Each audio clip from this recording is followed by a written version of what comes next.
খেদমত করার দরকার আছে না নাই? জোরে বলে। তাই তো কবি বলতেছেন, খেদমতে মাদার পেদার কুন সুবহে শাম, তাকে বাসি দরদে আলম নে কোনাম। কোন সন্তান যদি সকাল থেকে না সন্ধ্যা পর্যন্ত মা বাবার খেদমত করেন, আল্লাহ তাআলা কোরআনুল কারীমের ভিতরে বলেন, আমি আল্লাহ তাআলা ওই মা বাবার সন্তানের আমলনামায় অসংখ্য নেকি দান করব। জোরে বলেন সুবহানাল্লাহ। আল্লাহর ওলি হযরত ওয়াইস কুরনি রাহমাতুল্লাহ আলাইহি মা বাবার খেদমত করিয়া আল্লাহর তরি জান্নাতের মালিক হয়ে গিয়েছিলেন। জোরে বলেন সুবহানাল্লাহ। মুসলমান ভাইরা রে, আমি যে কথা বলতে নিয়েছিলাম, ও বন্ধু হাকিমুল উম্মত মুজাদ্দিদুল মিল্লাত আল্লামা আশরাফ আলী থানভী রাহমাতুল্লাহ আলাইহি বলেন, কবর হলো সাপ বিচ্ছুর গর্ত, কবর হলো অগ্নি প্রজ্বলিত আগুনের গর্ত। কথা বলেন ঠিক কিনা? এই মর্মে পয়গম্বর আরবি সাল্লাল্লাহু আলাইহি ওয়াসাল্লাম বলেন, আল কবরু রাউযাতুম মির রিয়াদিল জান্নাহ আও হুফরাতুম মিন হুফারিন নার। আল্লাহ নবী ডাকতে বলেন, রে উম্মত, নেক আমল করার কারণে ওই কবরটা কারোর জন্য হবে জান্নাতের বাড়ি, আবার বদ আমল করার কারণে ওই কবরটা হবে কারোর জন্য জাহান্নামের গর্ত। কথা বলেন ঠিক কিনা? দরদি মা তুমি আমার আগে যেও না গো মোরে, দরদি মা তুমি আমার আগে যেও না গো মোরে। আমি কেমন করে দেব মাটি, কেমন করে দেব মাটি, ওই নামা তোমার কবরে। দরদি মা তুমি আমার আগে যেও না গো মোরে, দরদি মা তুমি আমার আগে যেও না গো মোরে। কাবা কাবা করো রে মন, কাবা তোমার ঘরে, কাবা কাবা করো রে মন, কাবা তোমার ঘরে। এক কাবা মায়ে তোমার, আর কাবা বাবা রে মন, আর কাবা বাবা। করলে যতন বাবা মায়ের, জান্নাত মায়ের পায়ের নিচে। বলছেন নবী মুস্তাফা, দরদি মা তুমি আমার আগে যেও না গো মোরে। এই যে আমার হাতে দেখতেছেন, এটার নাম কি? জোরে বলেন। বাইবেল। কথা কয় না? গীতা, রবীন্দ্রসঙ্গীত। জোরে বলেন কি নাম? এই কোরআনটা কি শুধু আমরা মুসলমান ইমানদারদের জন্যই কি সীমাবদ্ধ? জোরে বলেন। ইহুদি, নাসারা, খ্রিস্টান, রোম, সারাল, মুসি, যত জাতি আছে প্রত্যেকটা জাতির জন্য এই পবিত্র কোরআন হেদায়েতের পাথর। কথা বলুন ঠিক কিনা? তাই তো বাংলারা বলতেছেন, এই বাণী সকলের নয় শুধু মুমিনের, এই বাণী সকলের নয় শুধু মুমিনের, যারাই চলবে মেনে ফল পাবে কোরআনের। ঘরে বালকে বা রাষ্ট্রে বলো, ঘরে বালকে বা রাষ্ট্রে বলো, অশান্তি দূর করে শান্তি আনে। সমাধান, সমাধান চাও যদি জীবনে মরণে, খুঁজে নাও ফিরে যাও, চোখ রাখো কোরআনে, খুঁজে নাও ফিরে যাও। এ তো চির অম্লান চির মুক্তির ডাক। কথা বলুন ঠিক কিনা? এই তো চির অম্লান চির মুক্তির ডাক, এ যে মহাবাণী খোদারি কালামে পাক। মারহাবা কোন? জিল্লা বলেন মারহাবা। এ তো চির অম্লান চির মুক্তির ডাক, এ যে মহাবাণী খোদারি কালামে পাক। এই দুনিয়ায় সেই দুনিয়ায় পড়ুন, এই দুনিয়ায় সেই দুনিয়ায় মুক্তি পাবে তুমি দোজাহানে। কথা বলুন ঠিক কি না?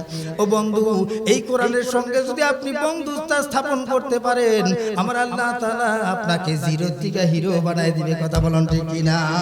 যেমনটি হযরতে বিলাল রাদিয়াল্লাহু তাআলা আনহু, আল্লাহর নবীর সাহাবী হযরতে বিলাল রাদিয়াল্লাহু তাআলা আনহু, তিনি সর্বপ্রথম উমাইয়ার গোলাম ছিল। কথা বলুন ঠিক কি না? উট আর দুম্বা রাখালগিরি করতেন হযরতে বিলাল রাদিয়াল্লাহু তাআলা আনহু। উট আর দুম্বাগুলো রাখতো, মাঠের ভিতরে চড়াইতেন। আর হযরতে বিলাল রাদিয়াল্লাহু তাআলা আনহুকে যেই জায়গার মধ্যে রাত্রে থাকতে দিতেন, ওই জায়গাটা ছিল উট আর দুম্বার অর্থাৎ গোয়াল ঘরের ভিতরে হযরতে বিলালকে থাকতে দিত। জোরে বলেন নাউজুবিল্লাহ। হযরতে বিলাল রাদিয়াল্লাহু তাআলা আনহু দু চোখের পানি ছেড়ে দিয়ে কান্দে, ওগো মালিক, আমি মানুষ হইয়া আপনি আমাকে গোয়াল ঘরের ভিতরে থাকতে দেয়। উট আর দুম্বা যেই ঘরের ভিতরে থাকে, উট আর দুম্বাগুলো প্রস্রাব পায়খানা করে, আমি বিলাল সারাটি রাত্রি ঘুমাইতে পারি না। যদি মেহেরবানি করে একটু আমাকে অন্য জায়গায় একটু থাকার ব্যবস্থা করে দিতেন। এবার উমাইয়া ডাক দেয়া বলে, ও গোলামের বাচ্চা গোলাম, ও কামলার বাচ্চা কামলা, উট আর দুম্বার বড় দাম আছে। আমি উমাইয়ার কাছে উট আর দুম্বার বড় দাম আছে, তোর মতো কালা গোলামের দাম নাই। জোরে বলেন নাউজুবিল্লাহ। আল্লাহর নবীর সাহাবী হযরত বিলাল রাদিয়াল্লাহু তাআলা দু চোখের পানি ছেড়ে দিয়ে কান্দে।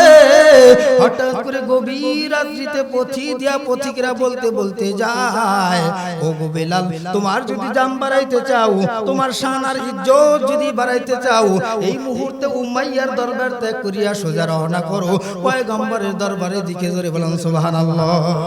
হযরত বিলাল রাদিয়াল্লাহু তাআলা রাত্রি গভীরে হাঁটি হাঁটি পা করে উমাইয়ার দরবার ত্যাগ করিয়া হযরত বিলাল রাদিয়াল্লাহু তাআলা হুজুরের পয়গম্বরের কদম ধরে কান্দে, ওগো নবী,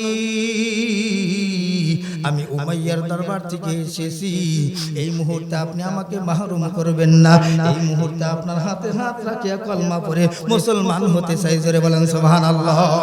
আল্লাহর নবী ডাক দিয়ে বলেন, বেলাল, এই মুহূর্তে যদি তোমাকে ইসলাম ধর্ম গ্রহণ করাই রে বেলাল, এই মুহূর্তে তোমাকে উমাইয়া দরবারে নিয়া তোমাকে তারা কি করবে? হত্যা করে ফেলবে। এবার উমাইয়ার হযরত মুহাম্মদুর রাসূলুল্লাহ সাল্লাল্লাহু আলাইহি ওয়াসাল্লামের কথা শুনিয়া বেলাল রাদিয়াল্লাহু তাআলা ডাক দিয়ে বলতেছেন, ওগো নবী, এই মুহূর্তে ইসলাম ধর্ম গ্রহণ করার পরে এই মুহূর্তে যদি উমাইয়ার দলেরা এসে আমাকে নিয়ে তারা যদি এরকম ভাবে তরবারি দিয়ে দুখণ্ডিত করিয়া দেয়, আমি হযরত বেলাল জীবন দিয়া দিব, কিন্তু ঈমান দিব না। জোরে বলেন সুবহানাল্লাহ। हकीकत से तू दुनिया बेखबर है, दुनिया की नमायश पर नजर है। ও বন্ধু, হযরত বেলাল রাদিয়াল্লাহু তাআলা আনহু রক্ত দিয়েছেন। কথা বলুন ঠিক কিনা? মুসলমান ভাইরা রে, ওই মক্কা এবং মদিনা থেকে আজকে আমাদের বাংলাদেশ পর্যন্ত তথা রানীপুরা পর্যন্ত বন্ধু, ইসলাম কিন্তু ওই আটলান্টিক মহাসাগর দিয়া কসুরির পানার ন্যায় ভেসে আসে নাই। কথা বলুন ঠিক কিনা? ইসলাম এসেছে রক্তের মাধ্যম দিয়া, সাহাবায়ে কেরামদের রক্তের উপর ভর করিয়া আজকে বাংলাদেশ পর্যন্ত ইসলাম এসে। কথা বলেন ঠিক কিনা? কোরআনের পক্ষে আছেন কারা কারা? দুই হাত তুলে একটু দেখান। নারায়ণ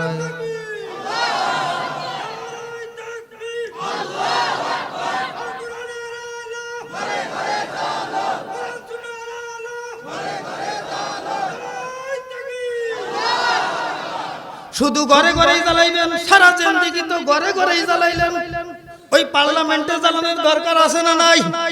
জোরে বলেন। হ্যাঁ, সামনে নির্বাচন, খুব সাবধান, ইমান চোর ঢুকছে কিন্তু। কথা কোন ঠিক কিনা? জোরে বলেন।